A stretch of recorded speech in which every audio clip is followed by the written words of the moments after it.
This is a Wild Age Production podcast.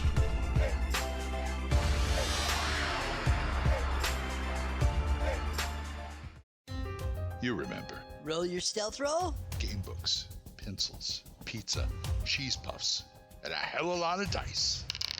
And the dragon woke up. Roll for Initiative. This is the Roll for Initiative podcast, where 1E is the place to be. The Roll for Initiative podcast. We're in volume number 8. I'm Vince, sitting along Nick. You're sitting along there? Alongside Nick. Leave me alone. Okay, hi everybody. Hi, everybody. We're back for another show. Another show. It's going to be good. It's going to be good. We have a lot of feedback from the episodes that we've done so far. The first, at this point, to be 6 we've done of the cartoon recaps.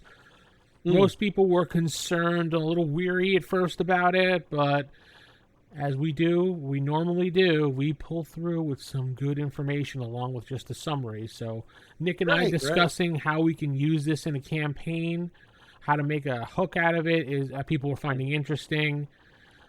They like listening to it, and they really enjoyed it. Ian was the one that I saw one of his comments on Google Plus about saying he was enjoying the episodes. He had some initial concerns about it, but now he's actually enjoying it, and he's listening to the episode before listening to the show. So just like your friend Jeff was doing it during the show. Watching the episode, maybe along with our show and what have you. Oh, cool. Good. And he said, P.S., advertise your Patreon more. So I said, okay, I'll mention that. Thank you. There you go. You get early episodes that way. So anyway. Yes, there was another comment, and I forget. I think it was Dan. That's right. Dan on Facebook had written on our Facebook page, did you guys realize that the classes were from the Unearthed Arcana, but that book wasn't even out yet because the cartoon was in 83 when they were using them? To which didn't put that 2 and 2 together because most of these classes were already in Dragon magazines at one point, weren't they? Yes. In fact, if I remember correctly, I'm double checking my resources here.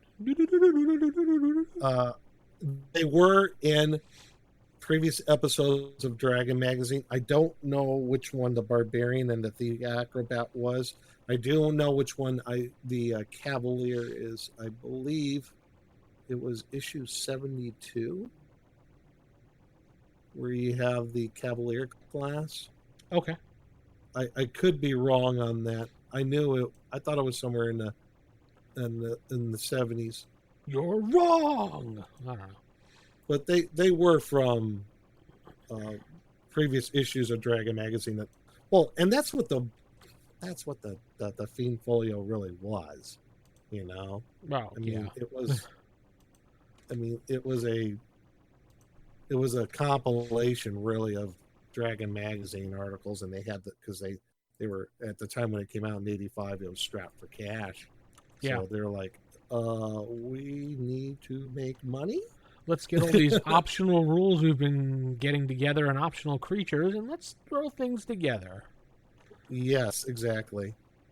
And so they took all those together and made them put them in the what would become the Unearthed Arcana. But they are from previous issues of Dragon magazine. I just don't remember which one.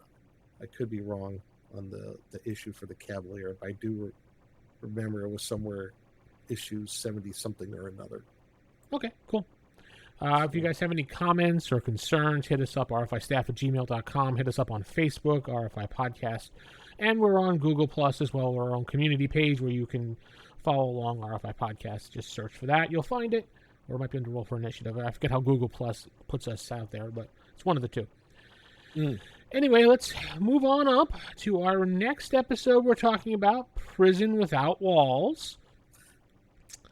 Original air date, this would be the Halloween-ish episode because it was October 29th, 1983. This got a 7.7 out of 10, which is a little bit higher than the normal rating so far, except for I think one of them had an 8. But this is 7.7, and it was written by Steve Gerber. Do you know who Steve Gerber is? Why do I know that name? I'll tell you in a second. Steve Gerber is best known for creating and writing Howard the Duck for Marvel Comics. But he was also the story editor for the first season of D&D, and in addition, he created Thundar. Oh, there you go. So, he was one of the creators of Thundar, so that's why you probably recognized his name. Lords of Light. Yes. So Ariel, Ukla, ride. The summary of this episode is Venger enslaves a gnome village with a powerful spell. Only a gnome wizard named Lucian can break the break the spell, but Venger had trapped Lucian in the most unusual prison. Yeah. So let's get into this one. Yes, let's. Guess what? We open up on another creepy, foggy plane scene. No kidding. Where the group is lost, as usual. Wow. Who would have thunk it? But this time, they claim to be following directions given by them by Dungeon Master for days and haven't seen anyone or seen anything in days. So they've just been wandering around aimlessly. So he gave them directions. They've been wandering around for days, and he hasn't shown up. No. This is what DM did. He probably said, screw you guys, just follow north. Goodbye. And they said, okay. I mean, they didn't give any clue to where exactly they were going until he shows up, so. Is it so they can find a way home? Yes. Oh, yeah, that's it. Yeah, we'll string you along. Here's a carrot, all right? Yeah. Pretty much, that's every episode. Finally, they do stumble upon what appears to be a valley entrance with some weird noises, and the group speculates what's going on there, but Eric storms up, saying no need to go in there. But he stumbles into Dungeon Master. Yeah, and there's DM again. Who tells him a heartless dragon lays in the mist, and there is no portal to your home. Eric gets all cheery and says, "See, told ya." But then quickly gets interrupted by Dungeon Master, who says, "But if the dragon's heart is in the right place, he will show you the way home." I hate his riddles. The group looks dumbfounded and apparently can't keep their eyes on DM as they look around, and basically Presto is looking at Dungeon Master, and then he disappears. You're right. So then the group heads off into the valley, and Presto says, "Wow, this fog is thicker than peanut butter." Who the hell says that? I have no idea. I've heard thicker than pea soup. I mean, thicker than, peanut butter? Peanut butter? Well, peanut butter is pretty thick. Now, is it chunky peanut butter? That's the real question. That'd be gross. So Hank, leading the group, tells everyone to hold it down, but fails to do his ranger duties of tracking and following a path, and they all fall off a stupid cliff. He's the worst ranger ever. Oh my god, yeah. I mean, they were just like, I love it how he's like ahead and he stumbles off the freaking cliff. Yeah, he's the best. But they fall safely into a pit and land in a pile on top of each other. They start looking around, and it appears they're in a mining pit or a slave pit, and we see gnomes mining. And there's all like these gems and stuff like encrusted in the rocks around too. Giant statues. And we get another overview shot of the area. We see some houses. We see more people. And then we get to see a giant metallic dragon statue with a noticeable hole size in its chest. And I think Sheila may speculate, or Diana says, maybe that's the dragon. And these are the gnomes because one of them wears a red cap. Yes, correct. And why are gnomes They're and going to dwarves... do gardening. Why are gnomes and dwarves always the ones that are enslaved in this cartoon? I mean, it's just like... Because they're wusses, I guess. I don't know. I don't know. And they're always tiny, too, compared to everybody else. But, whatever. Then we see the orcs come out of the cave entrance into the pit, and we get the idea that these are slave miners. And Hank says, Venger must have to do with this. Of course. No. Because Venger has to do with everything, because he hates you guys. It's too bad it wasn't Warduke. It would have been cool seeing him again, but hey, I digress. Dungeon Master. Yeah. Dungeon Master. I got him. Yeah. Anyway.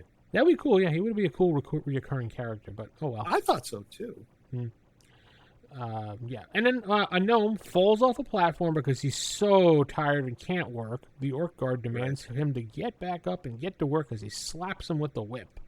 Cracks that whip. I know. I'm trying to figure out how that one got by the sensors. I don't know. The orc screams there'll be no rest until you mine all the mystical gems for Venger. Gee, I guess it was his fault. I guess. Bobby, of course, blows his top like a true barbarian and charges at the orcs, calling them nerds. Nerds!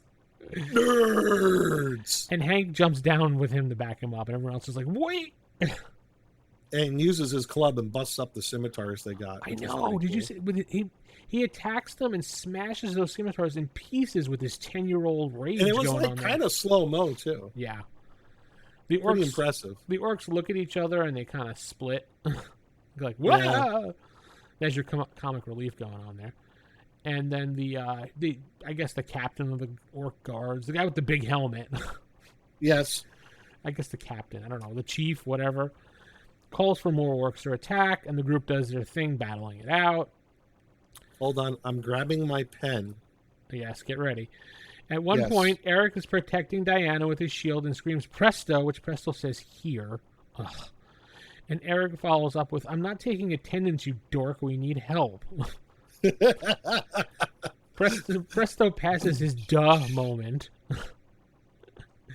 rolls successfully, and pulls down the hat and chants about sending an orc on a trip, but he zaps the orc with the hat, and it gives him a Hawaiian outfit, which replaces his sword. Yeah, he heads up in Hawaiian shirt, Bermuda shorts, and carrying a guitar. A ukulele. Turns his scimitar into a guitar. Yeah, his little ukulele, which he smashed on Eric's shield as he laughs. Eric just laughs at it. That was useful. The orc gets embarrassed and tiptoes off. It's like... I guess that's score one? Ukulele is like... Wah, wah, wah. I guess that's a score one for him? Yeah, absolutely. Right. Yeah. And then Sheila, actually using her cloak next, was actually pretty good. I didn't write that down for some reason. Oh, she goes invisible. The head orc there, I guess the orc sergeant maybe, could be the orc captain. I didn't see what his rank was. The whip wraps it around him while she's invisible. Oh yeah, that's right. Yeah, the group that was actually pretty cool. Yeah, she finally did something right. Yeah, I put the group defeats all the orcs. I guess I just bypassed that because I don't know. I just thought that stood out for me because like, holy crap, Sheila actually did something besides just turning invisible and then getting captured somehow. So they defeat all the remaining orcs, but the gnomes pretty much get annoyed, saying no gnome can leave the valley and live due to Venger's spell.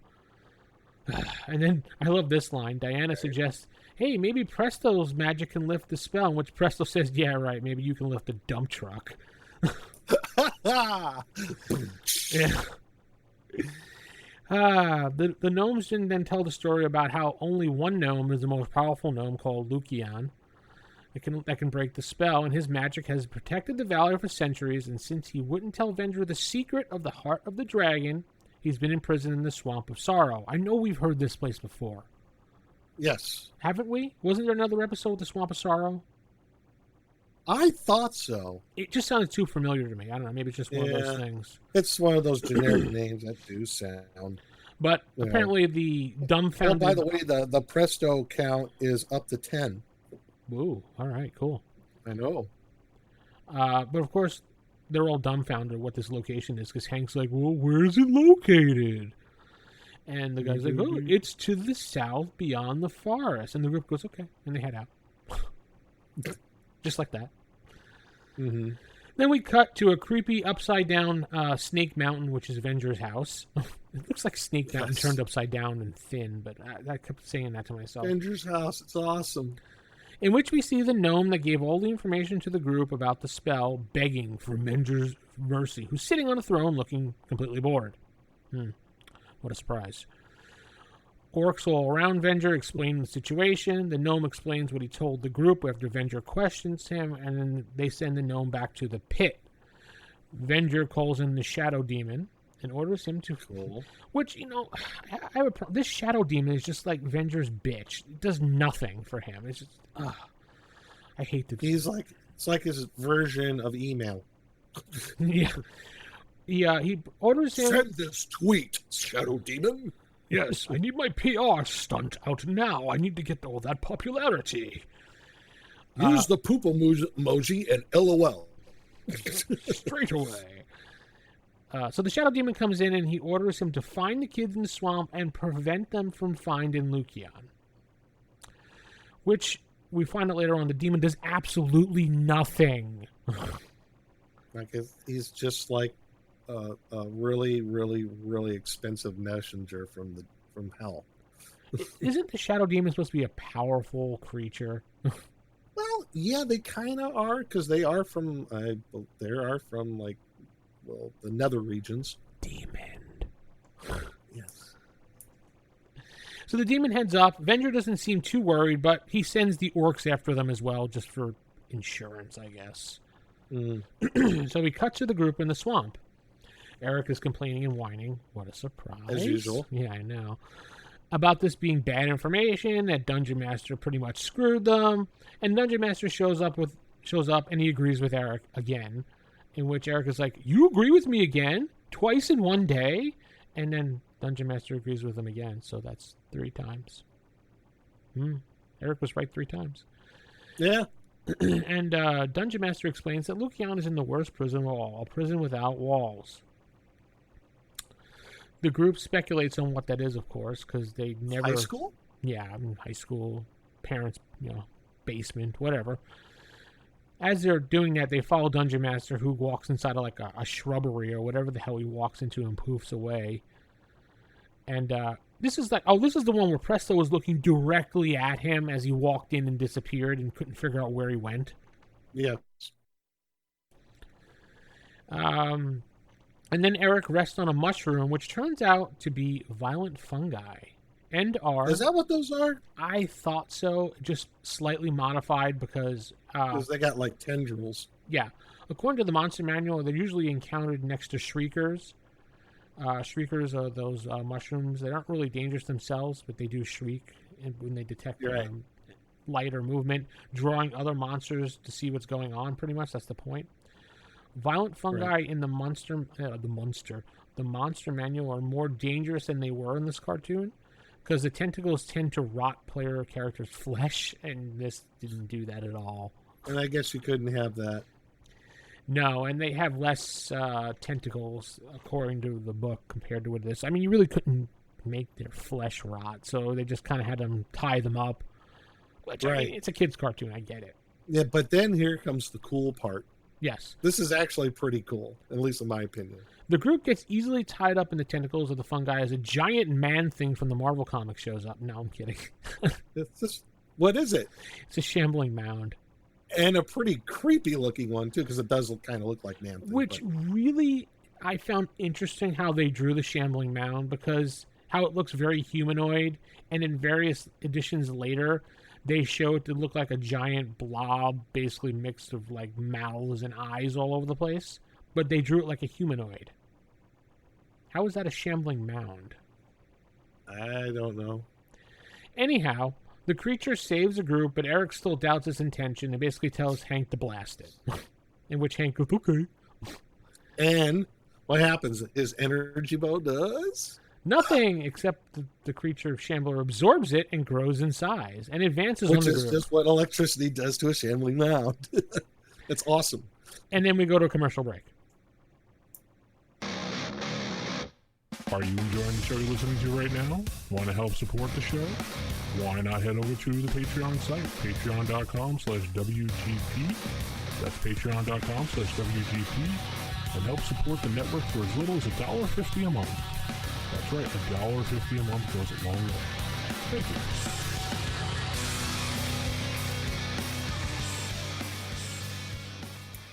you. And more cereal. And Nick goes, I gotta get my cereal real quick. Yes. We didn't have TiVo back then. I know.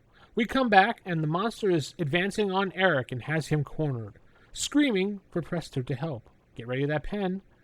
Who pulls out a giant Looney Tune-sized weed killer spray, which look like... I'm like, holy cow, what's going on? It must be more in tune with Presto now. In which he basically almost tosses away, saying, oh, that's worthless. Like, Apparently he can't read. Idiot. And then Hank quickly grabs it and says, hey, it's worth a shot. It really is like a plant. And he sprays the thing, which the shambling man goes, "Bruh," and runs off. Yeah. I love it how Eric punches the thing and all this like jelly stuff comes out of him. Yeah, I forgot. His shield gets caught stuck. in there. That's right, yeah. Yeah. That's pretty cool, though. Hank gives Presto back the spray, which he puts back in his hat, by the way. Yes. Did you know? Okay, I wasn't sure. I noticed that. The group mentions at this point they still haven't found the gnome in his prison without walls, so they just head off again anyway, in the direction they were walking, with no solid way to go. They just kind of shift off. We slowly dissolve to hours later, as now it's dark, and the group is walking through the swamp, really tired, about to give up, as Dungeon Master shows up walking alongside them, telling them not to give up, young ones, giving them encouraging words, telling them, you are closer to finding Lucian than you think. Couldn't he have just said, you already found him? No, because what have we said for the whole time so far? DM is a dick. But then Sheila asks, but how will we know him? And which DM answers by saying, by what he says without speaking, and you must hurry before the crossing of the four suns, as that is the only time you will find him and he can help you. And then he goes away. Yeah. Literally disappears in front of their eyes, because they're just like, "Whoa." And then I love this line that Eric says as they're walking off to before we get to the next cutscene. He says, that's so confusing. And then Eric is like to the group, what's so confusing? We just need to find the dragon without walls in the heart of the prison. That's all. Yeah. He can't even get the rhyme and the riddles right anymore. We cut to the Four Sons, which was mentioned, and it pans down onto the kids walking up to an old, ugly shack in the swamp. It could have been Jason Voorhees' shack for all we know. It might as well be what happens next. Right? They speculate that this could be the prison since it's so gross.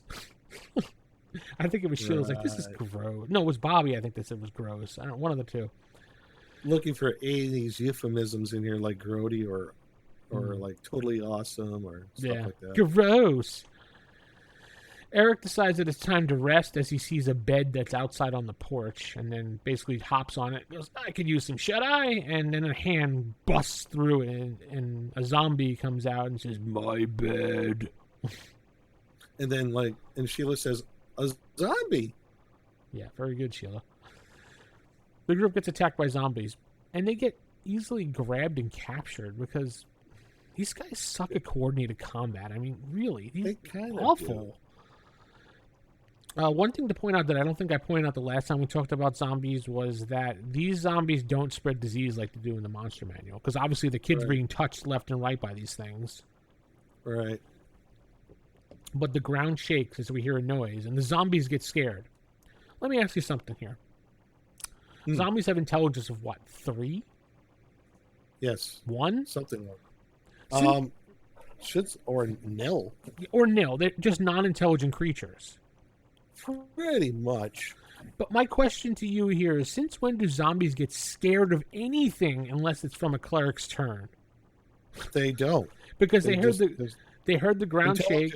None. Yeah, exactly. So they heard the ground shake. They heard a noise, like this big roar, and they get scared and kind of take off and drop the kids and let them go. Yeah, technically their intelligence is 0. Yeah, so they would need intelligence to recognize the sound and the ground shaking. Otherwise, they would just continue to shuffle forward and do what they do. Right. And we find out it's the shambling mound, which Eric called Mr. Muckball. I love some of the way he acts all the time. Mr. Muckball. And who swings his giant club, and they get all confused, but actually it's a giant tree branch. And he smashes down the house, completely smashes down the house by knocking over one of the support structures on the outside. Smashing down the house. Oh, it's burning down the house. Sorry. Burning down the house. And the group now is worried that the mound will attack them, but Hank somehow pulls intelligence out of his ass and realizes maybe this is Lucian, echoing Dungeon Master's words by saying, actions without speaking words. Duh. Okay. And then it motions for them to follow him, which Presto deduces because he's like, and he's like, oh, he wants us to follow him. The mound leads them to a tree with a hole in it. The group looks in and sees some gems, some potion bottle, a wand, a book. Hey, treasure! Yeah, and which Presto does, wow, it's magic stuff. He's qualified, dude. Oh, so qualified. Hankton figures out the riddle that Venger transformed Lucian into this mound, and in this form he can't speak or cast any spells, in which it's a prison without walls. The mound thing, the shambling mound is shaking his head yes the whole time. Up and down. Presto starts taking the stuff out. Lucian comes over and snatches the gem out of his hand, like kind of creepily, which he basically, Presto's just like gross. Because the thing starts beating in his hand like a heart, and then Presto's just like gross. It's throbbing. Yeah, gross. And soon they figure out, hey, it's beating like the heart of a dragon. Doi? Yeah. Lucian then motions for Presto to take the wand and do a spell over the gem to cast a spell to turn him back to his form, which he deduced basically from him going and moving the wand over the gem.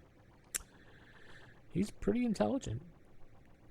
But Presto does what Presto does best and tries to weasel his way out of it. Up. Yeah. What if I mess up and turn him into a bullywog? But he convinces himself to try it as the group runs and hides. Did you notice that? They took off while he was doing the spell. Because they don't trust Presto, and neither do I.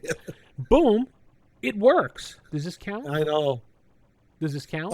Because it's not the hat. Well, you're not using the hat, but he did something right with magic, so I'll give it to him. All right. Give it to him.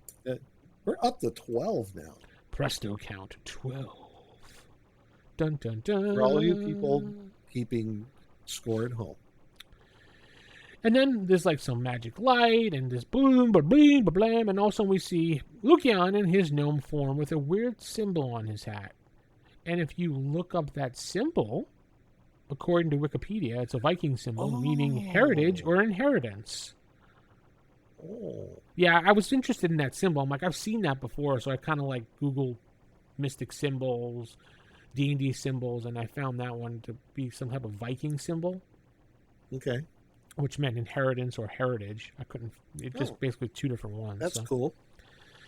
And then the little guy waves his creepy finger and calls his wand back to him. And then Eric says, "Give me a break. What are we going to see? Card tricks next? Just show us the way home already." He's more of a magic user than you are, Presto. So that was Eric that said that. Sorry. Oh, that was Eric. Yeah. Sorry. In which he says, "The answer you seek is in the heart of the dragon, in which once my fellow gnomes are set free, we shall see," and cast the teleport spell on the group. And they zap away. And this is where we see the useless shadow demon not doing his job, watching from the sidelines, flying off. Good job, demon. You think he would have flown back already and told Venger what the heck's going on? No, he was just sitting there creepily staring from behind a plant. I hate that shadow demon. He's worthless. We cut back to the slave pits where they appear. The orcs are hovering over the slaves as Lucian and the group shows up, and he quickly dispatches them with his magic. All the gnomes come running over with glee. Yay! Yay! The gnomes run up and say, "Thank you. We can never thank you enough." And Eric jumps in, "Oh, yes, you can. Just show us the way home." Just straight to the point. Straight to the point, Eric. Yep. Got the BS. And then Lucian looks up in the sky and waits as the four suns pretty much align together. Yep. And he tosses that giant gem back into the heart of the dragon, which was that little hole we saw earlier from there, which the sun shines down on the gem like Raiders of the Lost Ark style going on here. And this like beam like spreads out all over the place. Kind of cool looking. It was like a mat. It turns into actually the special effect when it shoots out to all the other gems looks pretty darn good. Yeah. Which is a map of the universe and that much more per Lucian, because I think Hank said it looks like a map of the universe, and he says so much more. Then Lucian also says each point on the map is a gateway to another world. So Eric screams, "So point us to our gateway and get us out of here already." Straight to the point, Eric, again. Mm. But Venger shows up on his nightmare and animates the giant statues that have been standing around into moving foes. Maybe they could be stone golems. I was going to say golems at this point. I mean, or otherwise it's just an animated object. I mean, I think they're stone golems. I guess. I mean, either one works. Animated object or golems, whatever. Yeah. You make the call. Anyway. Stone golems. That works. The golem grabs Uni, and I was hoping he'd be crushed, but, you know, it didn't happen because Bobby's like, come on, Uni, use your teleport. And then, of course, Uni teleports into Bobby's arms successfully. Hank attempts what Hank does best, blasts things with his bow, and it just bounces off the golem. Venger pretty much destroys part of the dragon statue with that little zappy thing that he always does. Yep. Frees the orcs from the magical spell that Lucian placed them in. That his vast army of 4 orcs. Well, you know, he can't afford that many. I mean, as we see in the next episode, what does he have? 4 lizard men? I mean, come on. Yeah, something like that. They can only draw 4 things at once. That's all they can do. As he frees the orcs and things start to look bleak for the group, Presto decides to use his hat, and as a golem is attacking him and Eric, and pulls out a ball of light which turns into a cannon. Presto, seeming pleased with himself, and tries to kind of brag to Eric, who says, "That's great. What are you going to do? Point it at it and say, bang! Conjure up some cannonballs." Cannonballs. Right. So do we count this as a success or not? Because this kind of gets used later on to destroy a golem. So, well, that remains to be determined. Okay. In which Presto says, "Oh yeah," and starts looking in his hat and pulling out ball bearings, and he's just like, "Ugh," and starts tossing them as they're running. See, I would have started tossing ball bearings into the cannon. That would have been like grape shot, and you could shoot it. But that's just me. This is Presto we're talking about. Yeah, he's an idiot. Pretty much. His intelligence is, 20, but he acts like he's a 5. Yes. Lucian is now battling it out with Venger, but he defeats him by turning his own magic against him and kind of chasing him away at the moment. As we see Eric yelling at Presto to find the cannonball, stop throwing ball bearings on the ground. But, as we see, the ball bearings actually do something as that one golem goes and slips on it and falls over and smashes it to 1,000 pieces. The second one, chasing Bobby and Uni, Bobby stops and bangs his club against the ground and bangs the cannon as a baseball bat, smashing the metal part of the cannon into the sky, destroying the other statue instantly. And don't forget, Uni was actually captured by one of the golems. Yeah, I said that a while back. Remember, I was hoping Uni would be crushed. Right. And then she teleported herself. Yeah. How do we determine Uni is a boy or a girl? Well, they keep referring to her as a girl. Okay. Because they said her a bunch of times. So I'm assuming. Right. Aren't unicorns female and. Right? I thought unicorns were automatically female. Yeah, both males and females. Do they? Oh, okay. Yeah. Maybe. I thought it was a Pegasus was the male version of unicorn. No, I never thought of that. No. All right. So I would say the ball bearings and the cannons were one. Would they be both together useful, I guess, or each of them? Well, no, each of them were useful because they were used against a different target. And he did use the hat twice, so he did use the hat twice. That's 2 more. We're up to 14 useful things, and we're only 7 episodes in. Yeah, that's crazy. Yeah, we'll see at the end what happen. We'll take the average of what it is. So. Right now, it's averaging 2 useful things an episode. Well, we have still yet to get to the episode called Presto Spells Danger or Disaster, whatever it's called. So that's Presto spells stupid.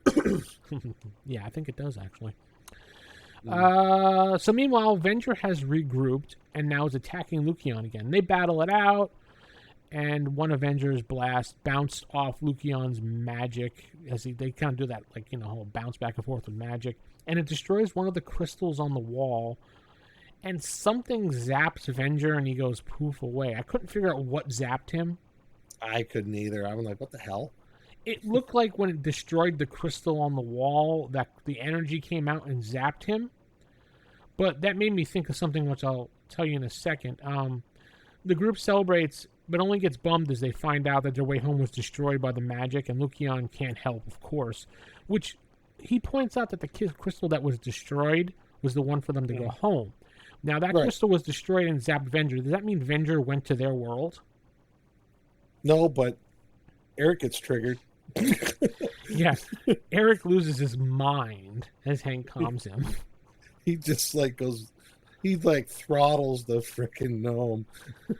Yeah. They walk off saying, we'll never find our way home. But then Dungeon Master shows up and says, yes, you will.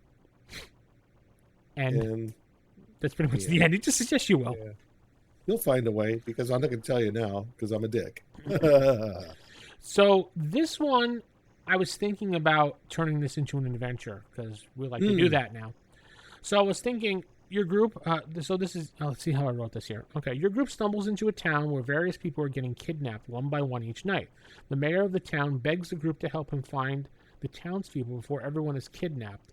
And based on rumors that people are kidnapped or getting enslaved by the mist monsters to dig for treasures for eternity.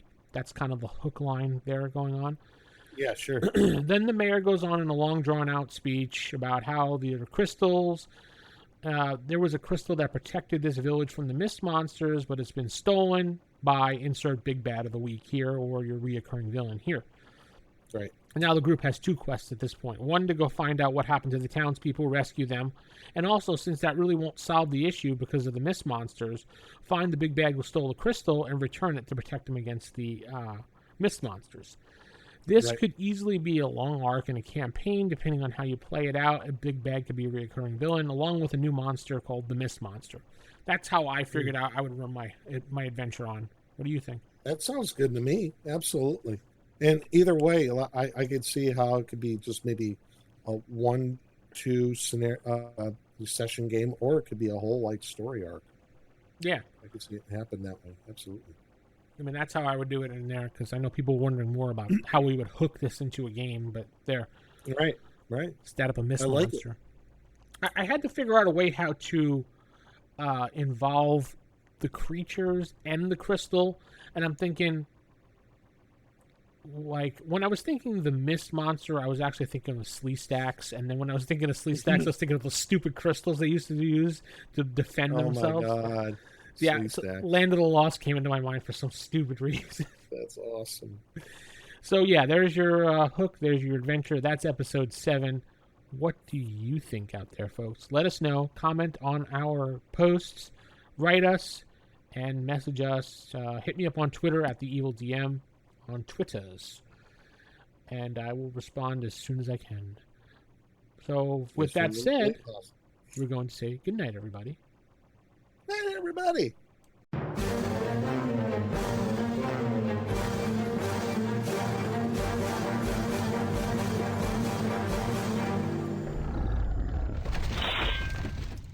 Roll for initiative.